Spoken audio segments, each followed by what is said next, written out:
इस वीडियो में हम बात करेंगे कि स्टे ऑर्डर क्या होता है। देखिए, स्टे को कानूनी भाषा में, जुडिशियल लैंग्वेज में इंजंक्शन बोला जाता है, लेकिन सिंपल लैंग्वेज में इंजंक्शन को आप स्टे कह सकते हैं, स्टे ऑर्डर कह सकते हैं। इस वीडियो में हम समझेंगे कि स्टे ऑर्डर होता क्या है, ये कैसे मिलता है और कितने टाइम में मिलता है, और ये अगर कोई पार्टी जिस पर स्टे हुआ है, जिस प्रॉपर्टी पर स्टे हुआ है या जिस काम पर स्टे हुआ है, अगर उसका पालन नहीं करती है, अदालत के हुक्म को नहीं मानती है, तो उस पर फिर क्या कार्रवाई हो सकती है। तो सबसे पहले समझते हैं कि स्टे ऑर्डर होता क्या है। देखिए, अगर आप किसी भी काम को रुकवाना चाहते हैं, अगर वो इलीगल हो रहा है, चाहे वो कोई गलत कंस्ट्रक्शन हो रही है, कोई गलत निर्माण हो रहा है, अगर आपकी प्रॉपर्टी पर किसी ने कब्ज़ा कर लिया है, इलीगल कब्ज़ा कर लिया है, या कोई गलत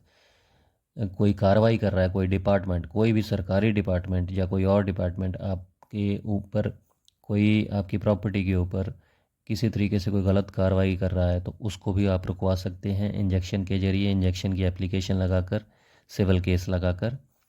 तो इसी को स्टे ऑर्डर बोला जाता है। अगर आपके राइट्स को दबाया जा रहा है, कोई इन्फ्रिंज कर रहा है आपके राइट्स को, तो आप अदालत से स्टे ले सकते हैं, जिसको इंजेक्शन बोला जाता है। इसमें टेम्परेरी इंजेक्शन की जो एप्लीकेशन है वो लगाई जाती है, जो कि ऑर्डर 39 रूल 1 और 2, ऑर्डर 39 रूल 1 और 2 के अंतर्गत आती है। तो इसकी एक टेम्परेरी इंजेक्शन की एप्लीकेशन लगती है, जिसको स्टे भी बोला जाता है। कि टेम्परेरी तौर पर जब आपका कोई सिविल केस चल रहा है, तो जब तक वो पेंडिंग है, क्योंकि उसको डिसाइड होने में बहुत टाइम लग सकता है, तो जब तक ये पेंडिंग है तब तक अदालत के द्वारा एक टेम्परेरी स्टे दे दिया जाता है। टेम्परेरी इंजेक्शन की जो एप्लीकेशन है वो अलाउ हो जाती है, ताकि और जब तक सिविल केस डिसाइड नहीं हो जाता है, क्योंकि सालों लग जाते हैं सिविल केस डिसाइड होने में, और जब तक वो केस पेंडिंग है तब तक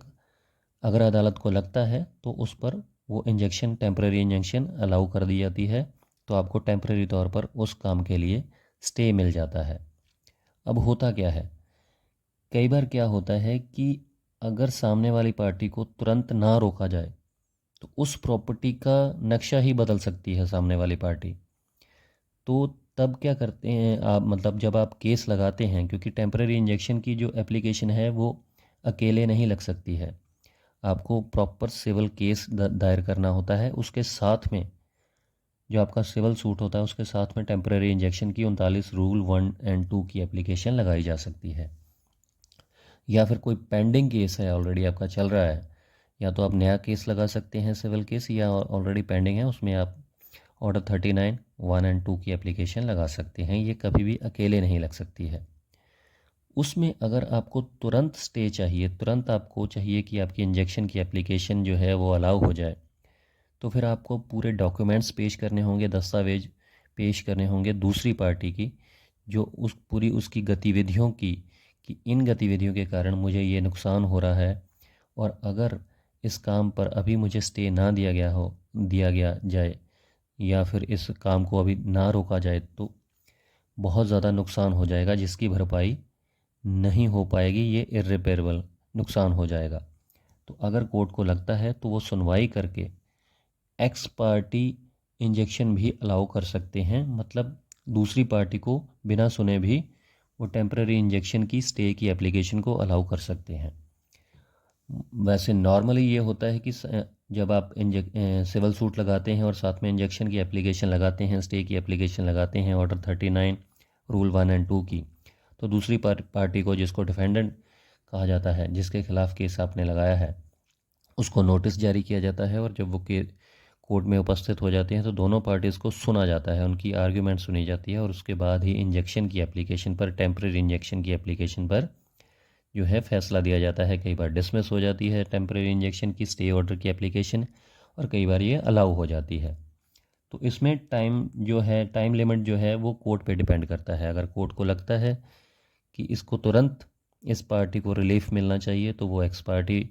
इंजेक्शन भी अलाउ कर सकते हैं, सामने वाली पार्टी को सुने बिना ही, उसको नोटिस किए बिना ही,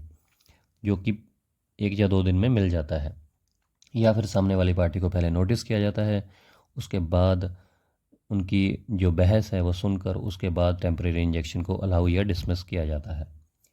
अब अगर कोई स्टे ऑर्डर तो मिल गया, लेकिन सामने वाली जो पार्टी है, जैसे ए और बी का आपस में झगड़ा था, ए ने बी के बी जो है वो कोई कंस्ट्रक्शन कर रहा था इलीगल ए की प्रॉपर्टी में,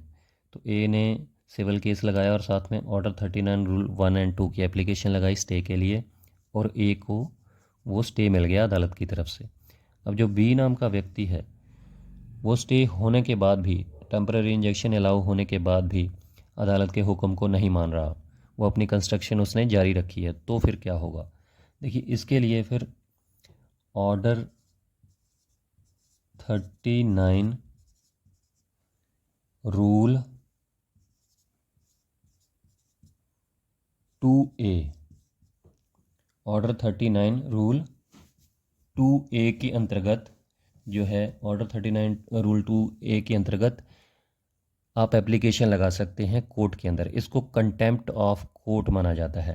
तो इसकी जो एप्लीकेशन है वो कंटेम्प्ट ऑफ कोर्ट की होती है, ऑर्डर 39 रूल 1 एंड 2 की। तो इसमें क्या होता है कि आप सामने वाली पार्टी के खिलाफ ही एक एप्लीकेशन लगा सकते हैं। उसके बाद जो है कोर्ट देखती है कि अगर वाकई में सामने वाली पार्टी ने कंटेम्प्ट ऑफ कोर्ट किया है और ऑर्डर मतलब जो अदालत के ऑर्डर्स थे उनको नहीं माना गया है, तो उसके खिलाफ कार्रवाई की जा सकती है, उसकी प्रॉपर्टी को कुर्क भी किया जा सकता है और सेल भी किया जा सकता है अदालत के द्वारा, और उसको 3 महीने के लिए सिविल इम्प्रिजनमेंट में भी भेजा जा सकता है। तो इस तरीके से ये स्टे की एप्लीकेशन, इंजेक्शन की एप्लीकेशन आप लगा सकते हैं कोर्ट के अंदर, अगर आपने कोई भी आपके साथ इलीगल काम हो रहा है तो। उम्मीद करता हूँ क्लियर हो गया होगा। कोई कन्फ्यूजन रह गई हो तो प्लीज़ कमेंट करके ज़रूर बताइएगा, और लाइक ज़रूर कीजिएगा वीडियो को। अगर अच्छी लगी तो चैनल सब्सक्राइब ज़रूर कीजिएगा। नेक्स्ट वीडियो में इसी तरीके से सिंपल भाषा में बात करेंगे किसी और जुडिशियल पॉइंट के बारे में। शुक्रिया।